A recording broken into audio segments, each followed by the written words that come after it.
Let's take up aromatic hydrocarbons. Benzene and its derivatives are called aromatic hydrocarbons.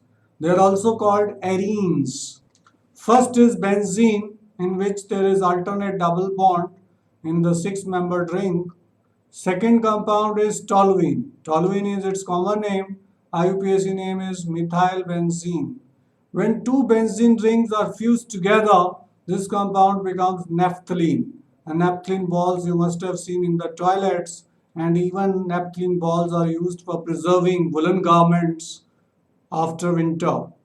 This compound is called biphenyl because this group is phenyl group, this group is phenyl group, so we call it biphenyl, which are joined by single bond.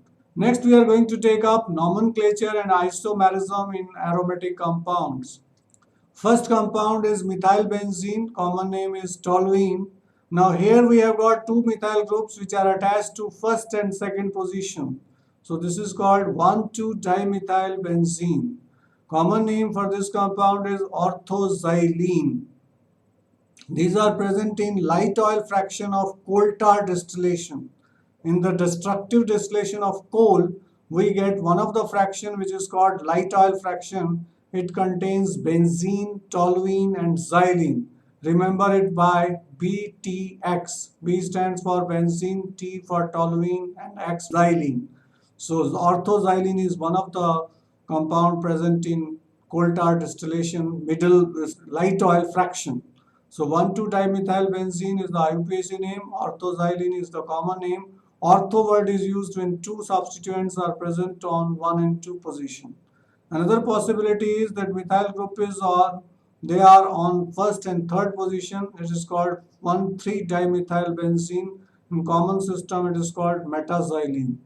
When methyl groups are present on 1 and 4th position, we call it 1,4-dimethylbenzene. Common name is paraxylene. Orthoxylene, metaxylene and paraxylene are called positional isomers. Why? Because they differ in position of methyl groups. Next we are going to take up structure of benzene. Now, if we take up this as a single structure of benzene, it cannot explain the properties of benzene. Why? Because according to this structure, there should be two types of bond, carbon-carbon double bond and carbon-carbon single bond. Carbon-carbon single bond length is 1.54 Armstrong and carbon-carbon double bond length is 1.34 Armstrong. But when we see the X-ray photographs of benzene, we find all the bonds are equal and their bond lengths come out to be 1.39 Armstrong. It means this cannot be taken as structure of benzene. Similarly, this is representing the six-membered ring with alternate double bond. We cannot represent benzene by a single structure. Another problem is that if we take single structure of benzene, then there will be two ortho dibromo products. This is one ortho dibromo products in which two Br are attached to the carbon-carbon double bond. Whereas this can be the another product in which Br is attached with the carbon-carbon bonded with single bond. So these two are different. So two ortho dibromo products will be formed, but actually we find only one ortho bromo or dibromo products. It means does not have single structure. Another observation is that if we find that there are pure double bonds in benzene, then it should be highly unsaturated and decolorize bromine water and also decolorize Bayer's reagent. But actually benzene neither reacts with bromine water and does not decolorize Bayer's reagent, which clearly shows it does not have pure double bonds like alkenes. Rather, it is different from them. Now we are going to take up how sigma bonds are being formed. There are 6 carbon atoms, so they are forming sigma bond among themselves. So there is 6 sigma bonds between carbon and carbon and 6 CH bonds we have which are also sigma bonds. So total there are 12 sigma bonds in benzene. These p orbitals are vacant. These p orbitals can, now carbon has used one electron by sharing with one carbon atom and one electron it has shared with a hydrogen atom, electron it has shared with this carbon. So one electron in p orbital is still free for formation of pi bond.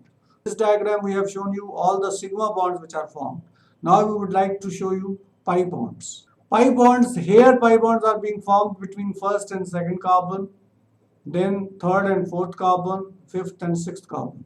This is pi bond is formed by sideways overlapping. Now when pi bonds are between first and second, third and fourth, fifth and sixth, it can be represented by this structure, this adjacent structure. There is another possibility of showing pi bonds, that double bonds, pi bonds are between second and third carbon, fourth and fifth carbon, first and sixth carbon. Now when this structure is shown, this type of overlapping is shown or pi bonds are shown, then we will represent benzene like this. Actually, benzene is resonance hybrid of structure 1 and structure 2. Because all the properties of benzene cannot be represented by structure 1 or structure 2. So any one of the single structure cannot represent its all the property. So we say that benzene is resonance hybrid of structure 1 and 2. Resonance and stability of benzene can be explained. This is the structure A, this is the structure B, or the first structure and second structure, which are equivalent to the third structure, which is called resonance hybrid. And this dotted line show that 6 pi electrons are delocalized. They can also be represented by structure C. So these are resonance hybrids. So for convenience sake, we can represent in this manner also. Next, we are taking aromaticity. Aromaticity means how we decide the given compound is aromatic or not. Here we use Huckel rule. According to Huckel rule, any compound which has 4n plus 2 pi electrons is aromatic, where n is 0, 1, 2 and so on. Second is that all the pi electrons should be delocalized and the molecule should be planar. Now let's evaluate the given compound if they are aromatic or not. Benzene ring is aromatic because it has 6 pi electrons. All pi electrons are delocalized and it is a planar molecule due to each carbon is sp2 hybridized. Cyclopentadienyl anion. This is aromatic because 4 pi electrons are visible with the 2 double bonds. This pair of electrons also take part in delocalization. So total there are 6 pi electrons which are delocalized and it's a planar structure. That is the reason that this ion is aromatic. Next we are coming to cycloheptatrienyl cation. Here also we have 6 pi electrons and due to positive charge all these 6 pi electrons are delocalized. So this compound is also aromatic. Naphthalene has 2 benzene rings fused together. These are called polynuclear aromatic hydrocarbons. And here we have 10 pi electrons, 5 double bonds into 2, 10 pi electrons which are delocalized like benzene. That's why naphthalene is aromatic. Anthracene has 3 benzene rings fused together and total there are 7 double bonds, means 14 pi electrons. And if we put 3 in 4n plus 2 pi electrons, it will become, so 14 pi electrons and they are delocalized, that's why it's aromatic. Phenanthrene also has 3 fused rings but slightly different from anthracene. So here also you will find 7 double bonds, 14 pi electrons which are delocalized. So all these compounds are aromatic because they are following Huckel rule, that is 4n plus 2 pi electrons and all pi electrons are delocalized. Next we are taking preparation of benzene. Benzene can be obtained from coal tar distillation. As I have told you, coal tar light oil fraction contains benzene, toluene and xylene and they differ in their boiling point, so they can be separated with the help of fractional distillation. Although we can prepare benzene in the lab by various methods, cyclic polymerization of ethine we have taken earlier, that is 3 moles of acetylene were passed over red hot iron tube. It results in the formation of benzene. Next method we are going to take up decarboxylation of sodium salt of aromatic acid. This compound is sodium benzoate. Remember, sodium benzoate is used as a preservative in cold drinks. We are heating it with soda lime. NaOH and CaO is the called soda lime. When you heat it, this reagent is used for decarboxylation. Decarboxylation means removal of this carboxyl group. So COO Na combines with this NaO to form Na2CO3 and this H joins with benzene ring and we get benzene. So reaction is called decarboxylation because CO2 is being removed with the help of NaOH forming Na2CO3. Next, we are taking preparation of benzene by reduction of phenol. If you remove oxygen from phenol, we will get benzene. And the reagent used for this purpose is zinc dust. So here zinc dust is acting as reducing agent which will remove oxygen forming zinc oxide, and product formed will be benzene.